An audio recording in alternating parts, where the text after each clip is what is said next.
funeral is about to begin, sir.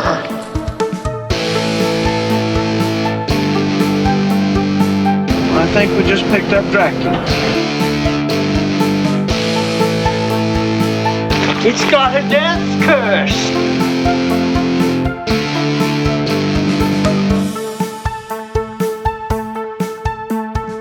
Are they slow moving, Chief?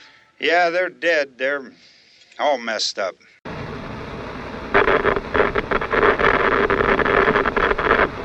Welcome back to another episode of Never Not Horror. I am Steve Clark. And I am Rich Hansel. We are back after a brief delay for the holiday season, and we are doing our second deep dive of the month in Christmas-themed December. And this time it's my pick, and we're going with a classic, original Black Christmas from 1974. So, excited to get into that one. We'll talk. Well, if you're new to the show, then we break our movie reviews down in 4 sections. We open up with our history with the movie. Then we will talk about some behind-the-scenes cast and crew fun fact sort of things. And then at that point, we will switch into a full plot walkthrough with spoilers. So if you have not seen the movie, that is where you're going to want to pause the podcast, go watch the movie, then come back and see what we have to say about it. And then at the very end, we will do our official Never Not Horror Howls rating and review. So it's going to be a good time. When you hear this, Christmas will have just passed, so 10 months till Halloween is what I'm saying. but it's still the season, so plenty of time to fit in Black Christmas if you're due for a rewatch or if you've never seen it. All right, so yeah, we'll go ahead and get into it. So since this is my pick, I will open it up with my history with Black Christmas. And this was not a movie I grew up watching. I was aware of it. It's fair. I think it's famous, like cult following kind of thing. But I had never actually seen it until probably 4 or 5 years ago. I finally made a point during one Christmas season, like I need to watch this, and I really liked it. It's got recognizable faces in it. We'll talk more about when we get to the cast and crew stuff, but it's a solid, very 70s kind of gritty, grungy sort of slasher movie, and I really enjoyed it. So since then, I think just about it's been at least a once a season watch for me.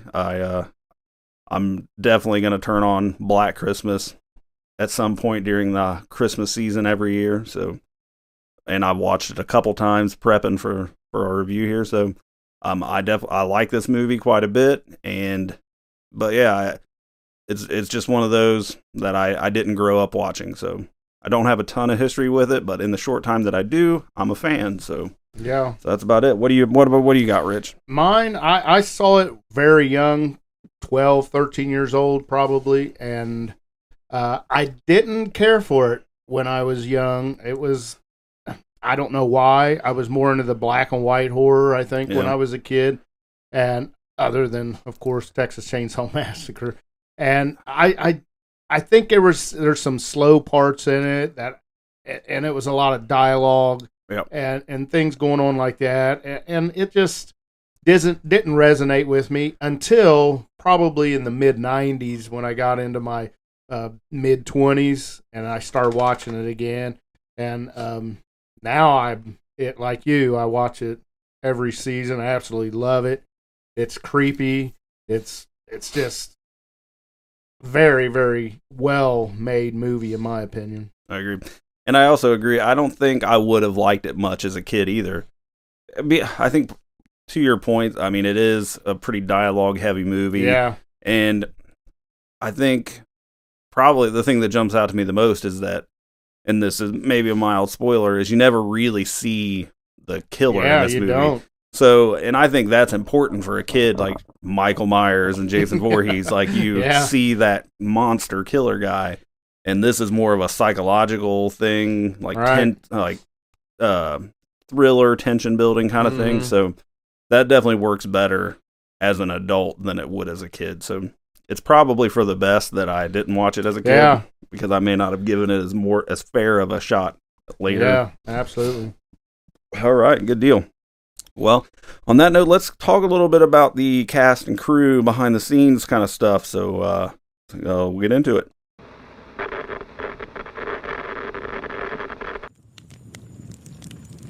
It's time for a history lesson.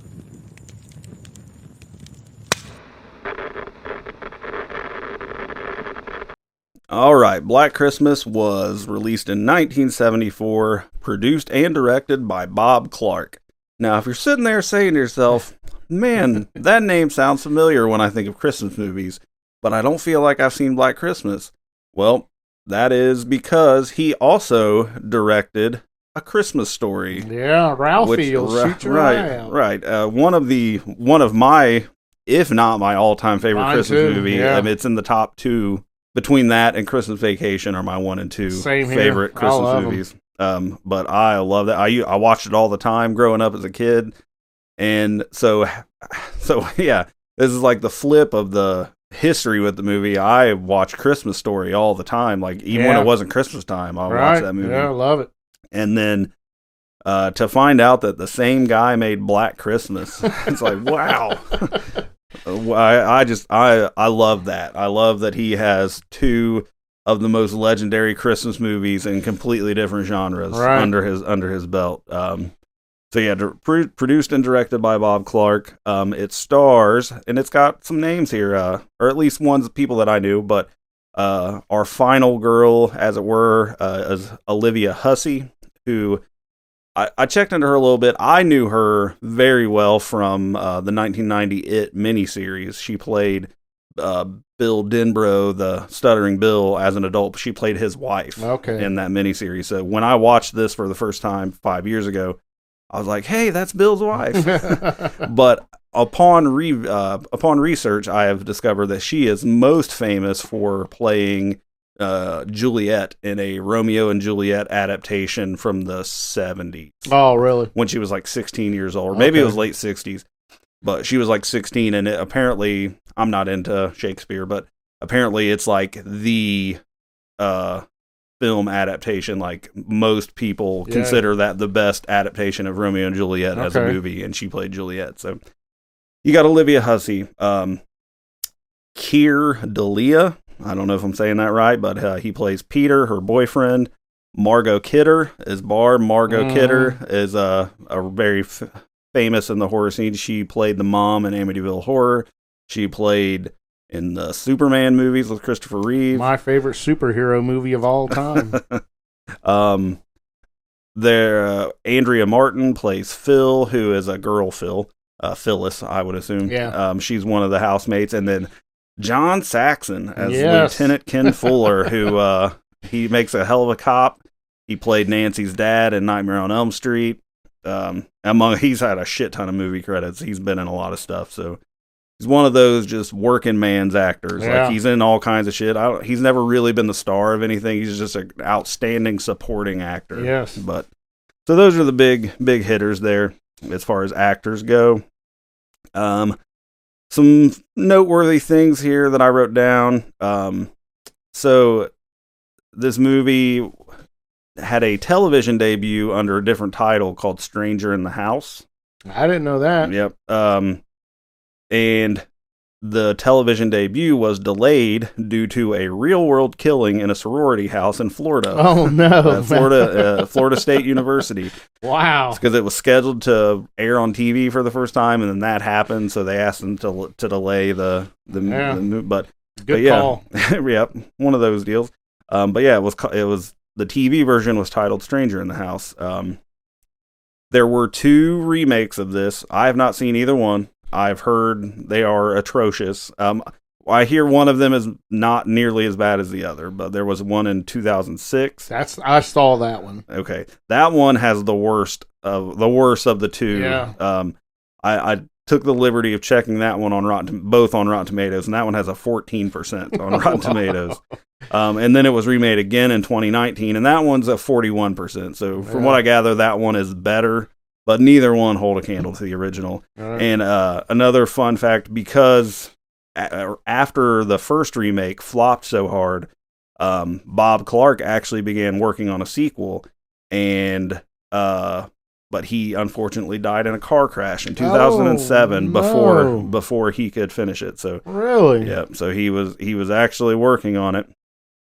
And then one other just fun fact that I picked up here: the guy that plays Peter, Jess's boyfriend, these are all college students. And he was 38 years old. Oh my gosh! Filming of this movie, so he was nearly a 40-year-old man playing a college student. Whoa, I guess slim pickings in Canada for teenage actors. That's right. What do you have anything you found out you want to bring up? Along with Bob Clark directing A Christmas Story as well as this Black Christmas, he did Porky's. And Porky's 2. I think he even did Porky's Revenge. All right. The third installment of that. And of course, he also did Rhinestone with Sylvester Stallone and Dolly Parton. There was another one I feel like I've heard of this movie that he did called like Children Shouldn't Play with Dead Things or something. I feel like I've heard that title, but I've never seen it. And I could be misnaming the title, but something like that. Oh, I do have something else pretty interesting. When it released first in Canada and different parts of Canada, and the local release, which was the initial release in 1974 in Toronto, released on October 11th. Oh no, 1974. It strikes again. That is crazy. It is. Yeah, I had to write that down. And U.S. got a May 1975 release. So it went almost a whole year. Gotcha. Sort of the Dawn of the Dead thing where you had the Italian release in 78 and then the US in 79. Yeah. All right. What about budget? You got anything on that? Budget was $686,000 to make Black Christmas, and the box office was a whopping $4 million. Okay. So that's pretty damn good. That's pretty good. Yeah. And I don't think this was a massive hit out of the gate, but it's definitely become more sort of a cult classic kind of thing. As far as Rotten Tomatoes go, pretty respectable and pretty even ratings between critics and fans, but it has a tomato meter critic score of 71% and a popcorn meter fan score of 76%. All right. Pretty well received on Rotten Tomatoes. I think that's about all I got. I hear debate now, and we've even mentioned it, that about this being one of the earliest slasher movies. This does predate Halloween by 5 years. Yeah.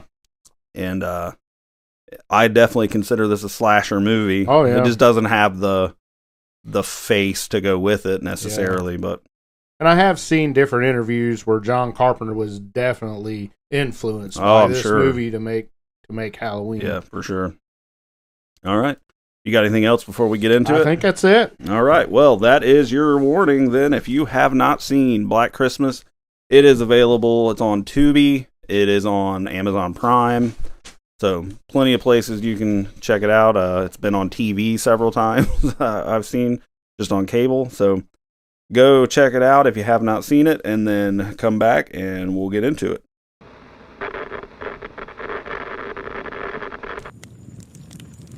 Come along now, if you're not too scared.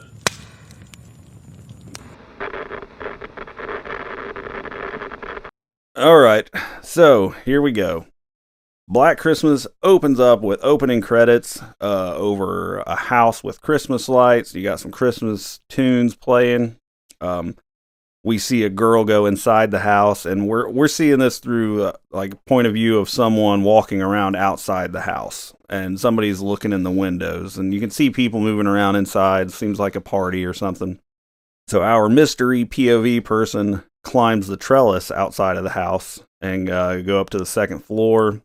While we keep cutting in back and forth between their point of view and the people in the house. We see we meet a few of the house people. We'll learn it's a sorority house. The climber finds an open attic, or it's an open second floor window. He goes in and gets into the house that way. I don't know why the window's open in wintertime. Yeah. That heating bill. No, wait a minute. So it is an attic room. Yeah. Okay, so he gets into the attic, and then there's like a trap door in the floor, like with a ladder to get down. like Christmas Just Vacation. on Christmas Vacation. There's probably some reel-to-reel videos. Right, there up probably is. So he goes down the ladder to the second floor, and he's creeping around. And downstairs, we're back at the party, and the phone rings, and we've met Jess, played by Olivia Hussey, and she answers the phone, and she yells at everybody. She says, "It's him again, the Mona." The Mona. She's got a British accent. She does. I think she's Argentinian and British or something. Yeah. Like she has like multiple like mixed heritage, but she's got a British accent. But I think she's from Argentina. Yeah, it's very unique accent. It is, yeah. But yeah, it's him again, the Mona. And we hear this weird guy, and so on the phone we just hear it. This guy's moaning and snarling and just saying really weird shit. It's deranged and it's really inappropriate. I don't know if I can say all the things. He's very heavy on the C word. Yeah. And that one's frowned on. So he's saying all this stuff, and all the girls have kind of gathered around Jess on the phone, and we meet Barb, who is played by Margot Kidder, and Barb is a loose cannon of sorts. She's got a mouth on her, and she's a pretty heavy drinker throughout the entire movie. Also, fun fact I read that Margot Kidder insisted on drinking real alcohol while filming to make it more authentic. So she was half lit all the time in the movie. But Barb is going off on him.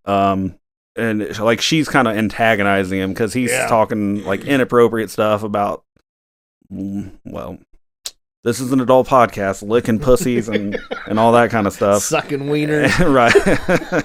And she's just firing it right back at him. So the phone call ends, and Claire is one of the girls in the sorority. She's going upstairs to finish packing. She's going home for Christmas. Her dad's supposed to pick her up the next day. And she's pissed off at Barb for being so right antagonizing this weirdo. She don't on the think it's phone. a good idea. Yeah. Maybe that guy might show up. Yeah. So Claire goes upstairs to finish packing, and then we meet the house mother, Miss Mack. She shows up at the house with a bunch of gifts, and so in between Claire packing, we're kind of flipping back and forth between that and Miss Mack with the other girls downstairs. And while Claire's packing, we're back to our POV of our mystery guy, and he is hiding in her closet behind some clothes. And so there's a cat in the house that belongs to Miss Mack, and Claude, and Claire hears Claude meowing, so she thinks. But it turns out it's the guy in the closet, and he is meowing to get her attention. And she comes over to the closet to investigate, and he jumps out of the closet and smothers her with plastic wrap, like there was clothes wrapped in plastic, and he smothers her to death. And she's fighting and screaming and stuff, but nobody can hear her because downstairs there's party, just a ruckus. The den mother is showing the clothes she bought to everybody, so we see the legs of the killer and a shadow of him carrying Claire up to the attic. So now it's more, so nobody knows this has happened. Right. So it's just business usual downstairs. We see Miss Mack. She's got a bottle of booze hidden in a book on the bookshelf, which becomes a theme throughout. Yeah. And then Jess's boyfriend, Peter, calls, and he's been busy practicing. He's in the music program, plays piano.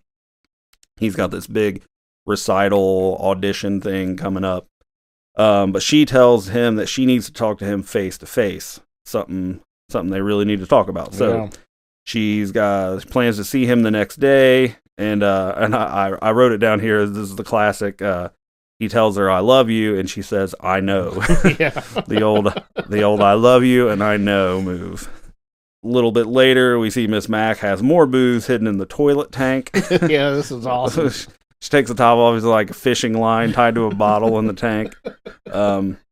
Jess is knocking on Claire's door, but no one answers. So she assumes that she's already gone or something.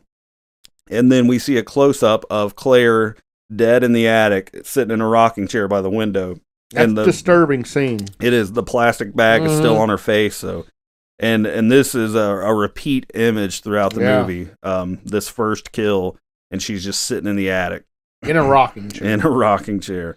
And while in the background, you can hear the killer singing a song. Yeah. So, we are now to the next day. We see an old guy waiting for someone. He gets pelted with a snowball. Right in the face. Right. College hooligans. He tells the guy he's supposed to meet his daughter, so this is Claire's dad.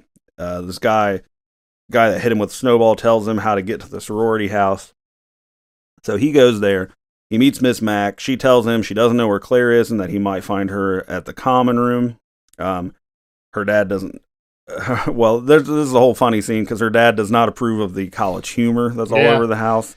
There's like posters, like there's this old hippie lady flipping off the camera, but then there's this picture of like a naked dude laying on a naked lady and like this ring of flowers. Makes a peace sign. Yeah. And Miss Mack like has her hand over the guy's butt trying to hide it, and then when she finally has to move, the dad sees it and just frowns. So, and all the while she's slamming drinks every time she gets a chance. She's drunk all the time. So he gives her a ride. Like he's gonna take her to the store. Like they're both going to try to do something. I think she's going to the store or something, but he offers to drop her off. So they leave together. And again, we see a shot of his dead daughter in the window in the attic. Yeah, as they drive away. So it's pretty rough. So now we cut to Jess. She is with Peter, her boyfriend, and she tells him that she is pregnant and she wants to have an abortion. But Peter wants to keep the baby. He's very happy. Like Peter, I mean, he already told her he loves her. He wants to get married and have a family with her, but she doesn't want to. Like she wants to have an abortion.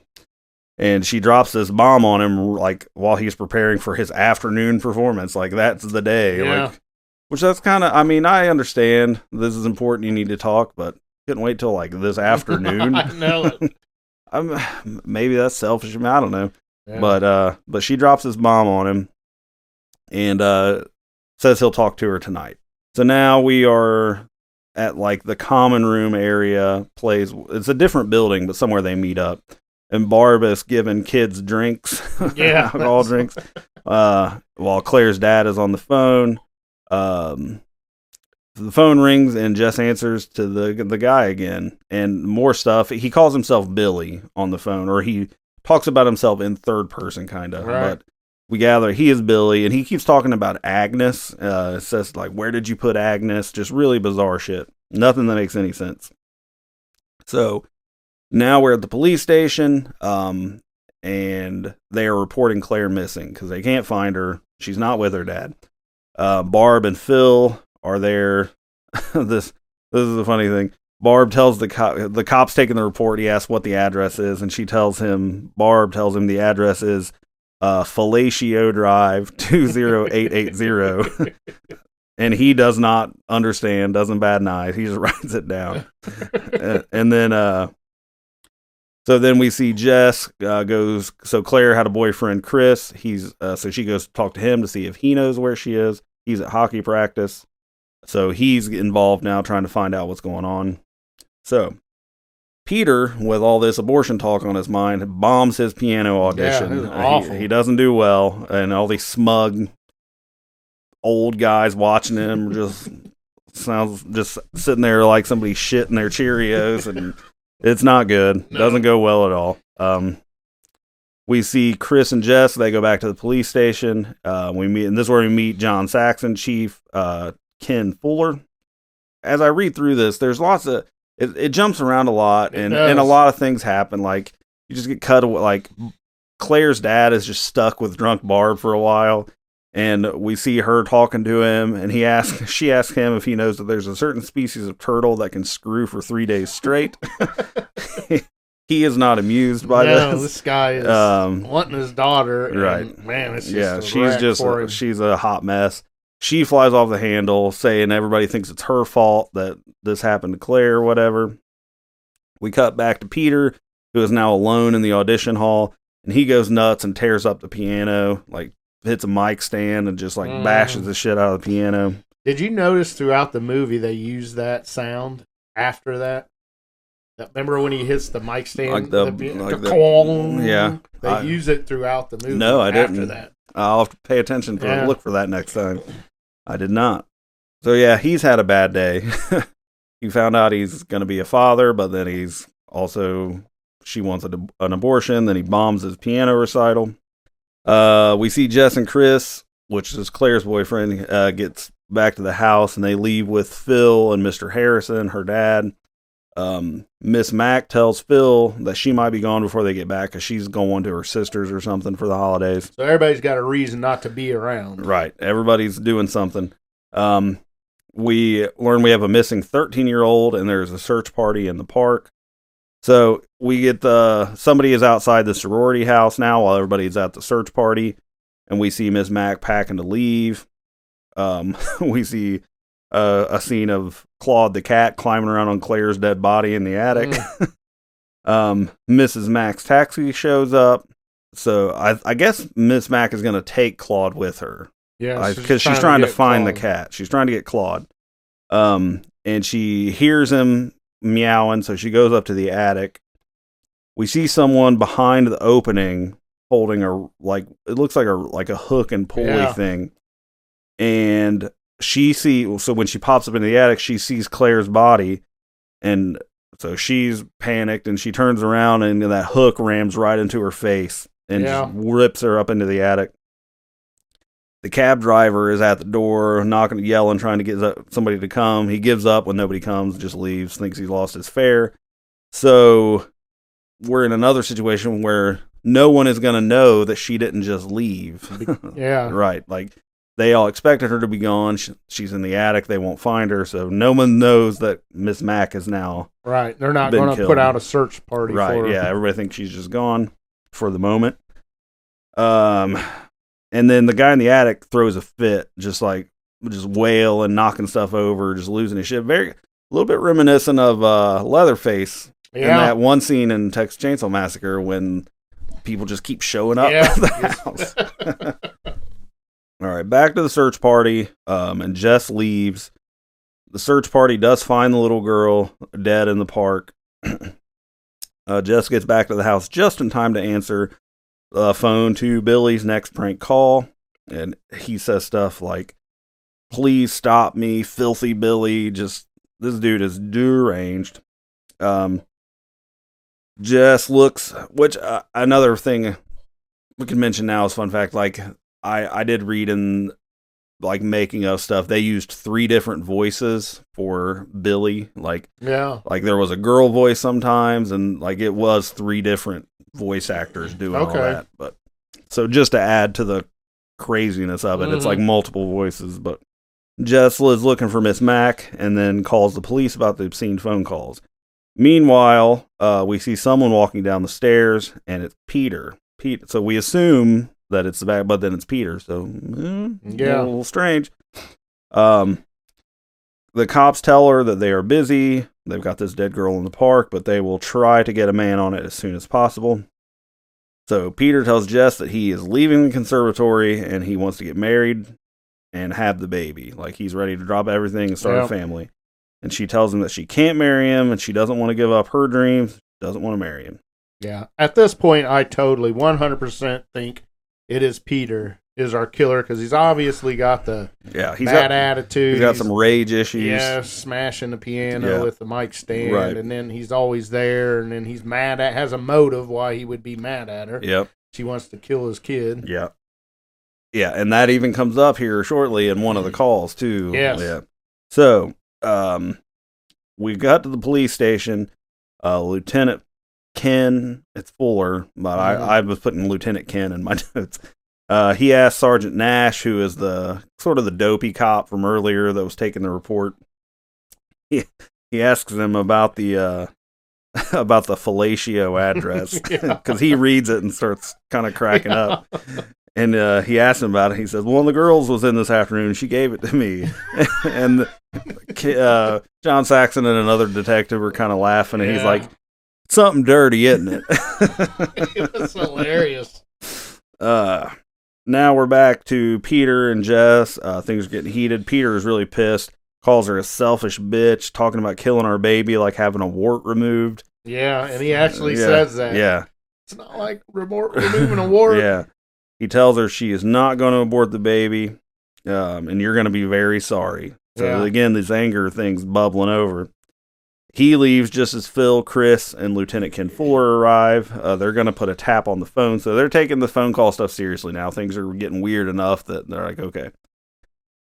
Ken is investigating Claire's room. They get the phone tap. They explain that when he does call again, they need to keep him on the line as long as they can so that they can find the tap.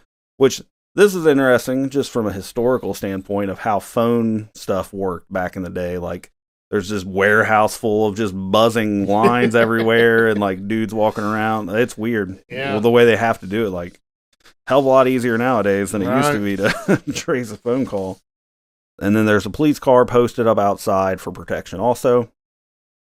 Meanwhile, we see Peter creeping around outside, so he's lost in his marbles. Okay. Phil says she's going up to bed, so she leaves Jess alone. And we're kind of back and forth between the police station and the house. We see the guy creeping down from the attic. Barb is passed out from earlier because she just drunk all the time. And she has an asthma attack. Like, she has a dream and then a nightmare, and then she has an asthma attack. So Jess runs in and gives her inhaler, gets her to calm down. And Jess hears, once she gets her calmed down, she hears carolers outside. And she goes downstairs to see them. So she's standing at the door listening to these kids sing Christmas carols outside. And while this is happening, the guy creeps up on Barb and he says the stuff like he references Agnes and he's like, Agnes, it's me, Billy. It's all right. Yeah. And then he stabs her with his unicorn, like, glass blown unicorn. Right. Like a ceramic thing. And, Jess doesn't hear anything because she's standing face to face with a bunch of carolers downstairs. So she doesn't know this is going on. And then the phone rings.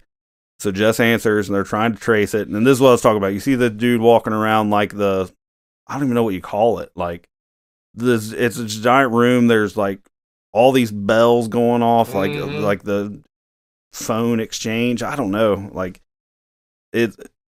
I can't explain it. Watch the movie if you want to see this. But it's crazy how they have to do that, how phone lines worked back in the day. So this guy's trying to find it. And this is the part where on the call, the caller, Billy, even says, just like having a wart removed. So, So we know. Yeah. If you're following along with the movie, you know that Billy said that, or Peter said that to her. Jess. So you might think Peter is the caller. Right. But then we know that the guy's in the house, and that conversation he had with her was in the house. Mm-hmm. So he was hearing it, just eavesdropping, or killer would. Yeah. So right then is when I started thinking maybe it isn't Peter. Yeah. Right, because we already know from all the POV shots that he's in the attic, so he can hear that conversation. Right. But Jess doesn't know that. She does not. Right. So she 100% thinks now. Right, and that was a conversation between her and Peter only. Yeah. Yeah. We see Jess now. She's talking to Phil about the call and Barb's asthma attack, but they don't know Barb is dead. And she tells Phil how the caller said word for word what Peter had said. So Jess definitely suspects Peter, like you were saying. Mm-hmm. The phone rings again, and this time it is Peter, like definitely Peter. And he's crying about her wanting to have an abortion. They try to trace that call, but again, he hangs up before they can find it. Ken wants to know what he meant about killing the baby. Says the detective Ken Fuller, he's been listening to all the calls. Yeah, she didn't know, and she was kind of pissed off. Yeah, you could tell. Right, and so she tells him about how she's pregnant and that she told Peter she doesn't want to have it. Lieutenant Fuller asks if Peter was ever there when any of the calls came in, and she says he was there when the first call came in. So at this point, she's kind of relieved, like it couldn't have been him because he was here. But like to your point, motive, like Lieutenant Fuller now knows, like this guy has a great motive. Mm-hmm. So now we see a scene where Phil gets scared by these guys looking in the window. Turns out there's guys from the search party looking for the killer. These guys are just sort of like redneck goofballs out trying to find a killer. Jess and Phil get a good laugh out of it. Meanwhile, Lieutenant Fuller calls like dispatch or whatever, he wants all records of Peter and a car ready to go. So we see Phil go upstairs to check on Barb, and the door shuts behind her. So we can guess what's going to happen there. Lieutenant Fuller goes to the recital hall, and he sees the piano is destroyed, so even more fuel to the fire. Like, this guy is looking like a great suspect. We're back at the house. We see Jess is locking up all the doors and windows. I made a parentheses note. Probably should have done that a long time ago. She's looking for Phil, and then the phone rings, and it's Billy again. So again, we see the guy at the phone place trying to trace the call.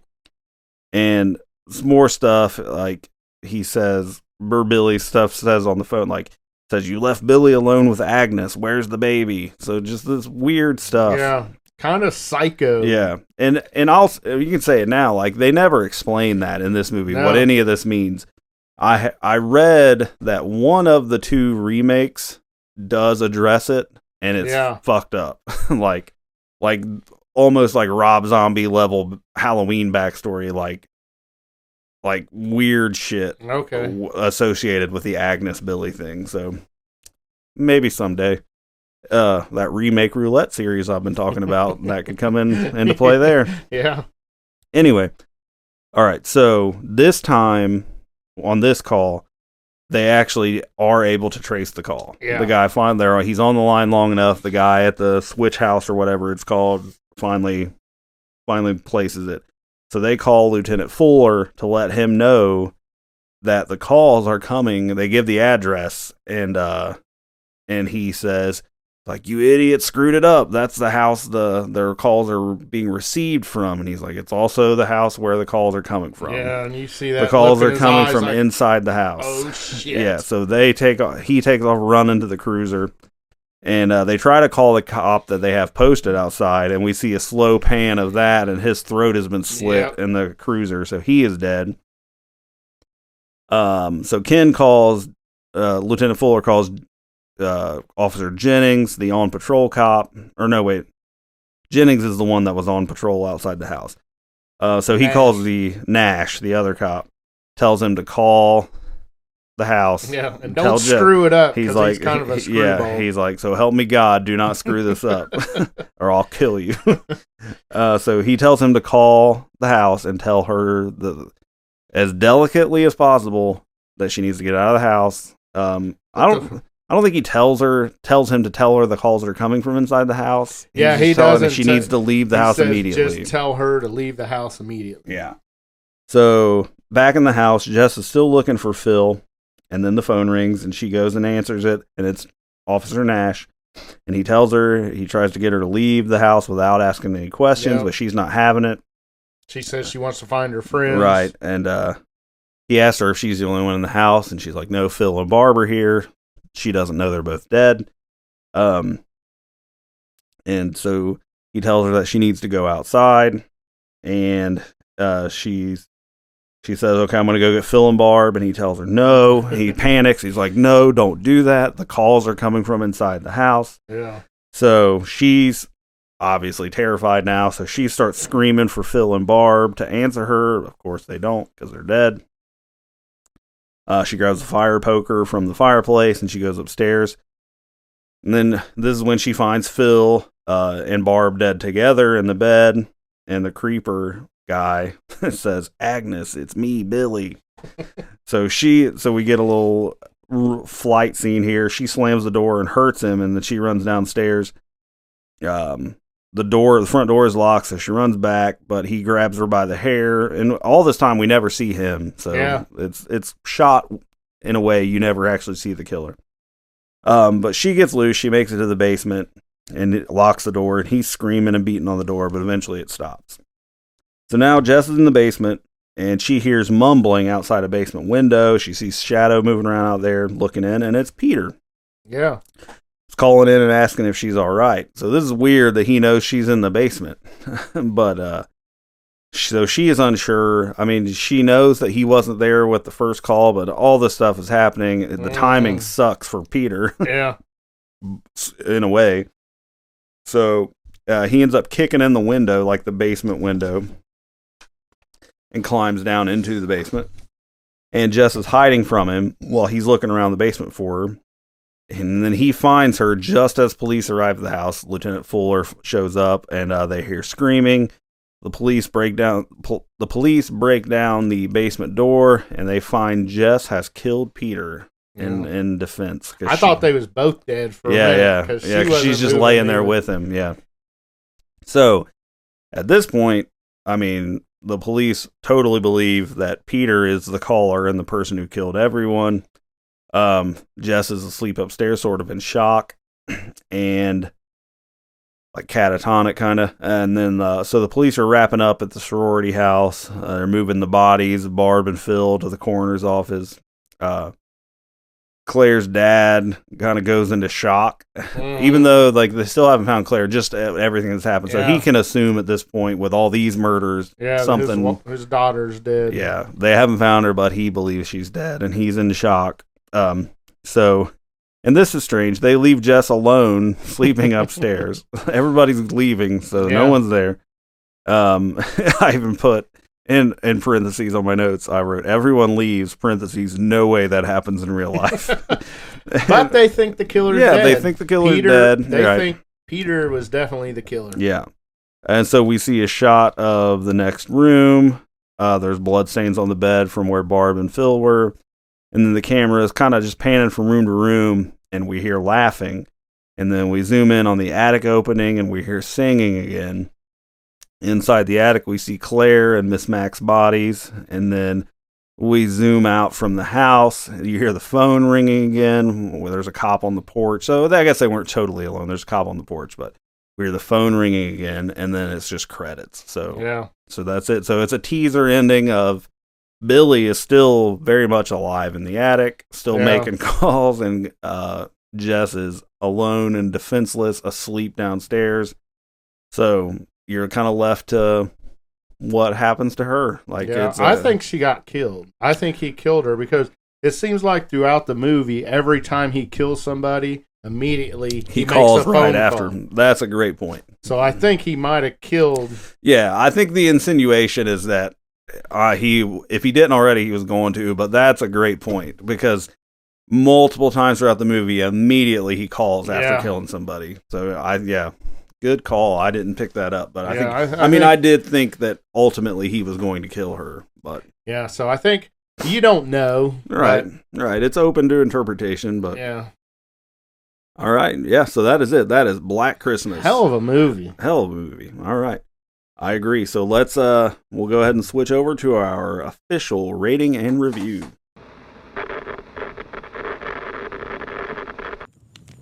The story told. How many never not horror howls will be given?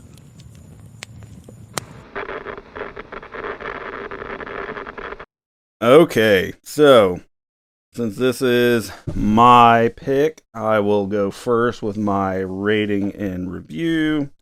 Again, like I said, I didn't grow up watching this movie. Watched it for the first time a few years ago. I love the 70s-ness of it. It's very gritty. The acting is good, lots of recognizable faces. Billy is super unhinged and creepy, even though you never see him. Just the essence of him over everything is really bizarre, really unsettling. It's not sort of in the same way that Texas Chainsaw Massacre isn't super gory. This isn't either. There's not a lot of blood. There's a lot of killing, but it's kind of off screen or very minimal. But it still works. And this is the same year as Texas Chainsaw Massacre 2, 74. So it's tense. They lay the red herring with Peter being the killer. It's interesting because, to your point, we know that the killer is inside the house. So, I mean, I guess you could argue the scene where Peter and Jess are talking about the abortion and stuff.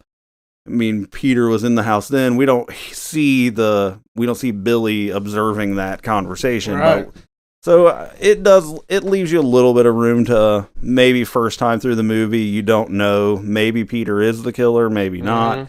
but they do a good job of laying it out and let you decide what you think either way. So good tension building. I like this movie a lot. It's probably my favorite Christmas horror movie. I haven't seen a ton of them, so. So that said, and when to settle on a rating here, I looked at what I've rated other movies. For our next episode, our quick cuts, our year in review stuff, I looked a lot at rating stuff, and I'll have thoughts about that next time. But as far as rating this movie, I gave Halloween 3.5 howls. And I think this movie, I like this movie just as much. I don't think I like it more. So with that in mind, I'm going to hold that line, and I'm going to give Black Christmas 3.5 howls. All right, good. Yeah. Nice. Right. Like my gut, we'll talk more about it next time, but my gut instinct was to go higher than that. But I'm trying to restrain a little bit, and I'll explain why in the next episode. Mm-hmm. So if you're curious later, but I feel like if we're going to rate movies, I have to consider what I've given other movies, and I don't necessarily think I don't like Black Christmas more than Halloween, but I think it's on par with Halloween, so I have to give it a 3.5. All right. Well, with me, I think it's a very well-made movie. I do think it is more of an adult horror movie, yes, than Halloween is by a long shot. I think if really, I mentioned at the beginning, the backstory that I had with it, that the first time I saw it, I thought it was awful. I was 12 years old. There's a lot of dialogue. I don't understand it. I had no idea what college was. I didn't know why all these girls were living together. Right. No idea. It was just like, I don't know. It was like boring. Yeah, it was boring. Not a lot of guts and blood, and no boobies to be seen. No boobies in a 70s horror movie, yeah. So I didn't like it. So when I got older and watched it again in my 20s is when I started appreciating it more. And I will say, watching this for the podcast, I've even enjoyed it more. I've come to enjoy this movie more even than when I saw it in my 20s. So it's just, I think he thought of everything. Bob Clark thought of everything with them talking about the abortion, like having a wart removed, and that was in the house, and your killer heard that, so he would know, but she thought it was Peter. It just, everything he thought of was just so good, and I don't know, at the very end of it, when she did finally kill Peter, who was not our killer, obviously. Right. It was like just a traumatic scene. But yeah, kind of like an Agatha Christie story. It was just, it's so well made. It had just enough comedy relief in it. Mm-hmm. Margot Kidder. Yeah. And then Officer Nash with the fellatio thing. Mm-hmm. And then the old man that came in shot that cop in the ass. Yeah, I forgot to put that in the walkthrough, yeah. That was pretty funny, but I like it. Probably like you, it is probably, and I don't know if I would have said this before the podcast, that this is my favorite Christmas horror movie, but now I believe it is. Yeah. So I did not have any problem rewatching this several times for the podcast. Mm-hmm. And I will say, unlike Halloween, the first time I watched Halloween for the podcast, I enjoyed it. Second time I went through, I did not want to watch it no more. I was sick of it. Right. This one, I could go watch it today, right now. So, fair. I am going to give it, as far as Never Not Horror House, I am going to go ahead and I am going to give it a 4 out of 5 howls. I really, really enjoy it. I hear you. I hear it. I mean, I could go. Certainly, I think with every movie, there's a debate, like a half a how one way or the other. I certainly wouldn't go lower. So, Yeah. I mean, it's either a 3.5 or a 4. Yeah. And I guess yeah, I agree. I'm with you. I think 4 is a totally reasonable rating. Yeah, I really, really like I it. do too. It's a good movie. All right. Well, that will do it on our coverage of Black Christmas, and that'll do it for Christmas episode. So, again, this one episode was delayed a few days, so I'm going to try to we're recording this on Sunday, December 28th. I'm going to try to get this one edited and up by like tomorrow, and then we will resume our regular release on Wednesday with our year-end review on, that'll be New Year's Eve on Wednesday. Yeah. So yeah, if you enjoyed the show, please like, rate, review, do what you do on your podcast platform of choice. And speaking of breaking development, Never Not Horror is now available on YouTube. So it is not video. We do not record video while we record, so don't get excited. Trust me, Don't get to see our ugly faces. you don't want to see me dumping a beer on the cooler on Richie's new carpet. But for people, and from what I gather, I think a lot of people, even if it's not video, they still listen to stuff on YouTube. Yeah. So doing some dishes. You're right. I don't do that. So before, it wasn't really on my radar to have it on YouTube without video, but apparently people do that. So every episode of our previous releases and going forward, every new episode will be on YouTube. So that is there. If you want to support us outside of the podcast, you can go to YouTube again and search for Rich Hansel, check out his channel. And then if you want to check out my books, go to steveclarkbooks.com and you can find links to Amazon. I have a shop where you can buy signed paperback, so check out all the things. Next week will be our year in review episode of Quick Cut. So we're going to nerd out on stats a little bit, talk about just where we've come in the short time that we've been doing this, where we want to go. So that'll be good. And then, so we're taking a time out from Horror by the Decades again, so to do that, but it'll be a good episode. And then after that, it'll be a new year, and it'll be no themes for a bit, so wide open World of Horror stuff. So yeah, I think that covers it. So make sure you come back next week where whatever it is, it's never not horror. Oh, yeah.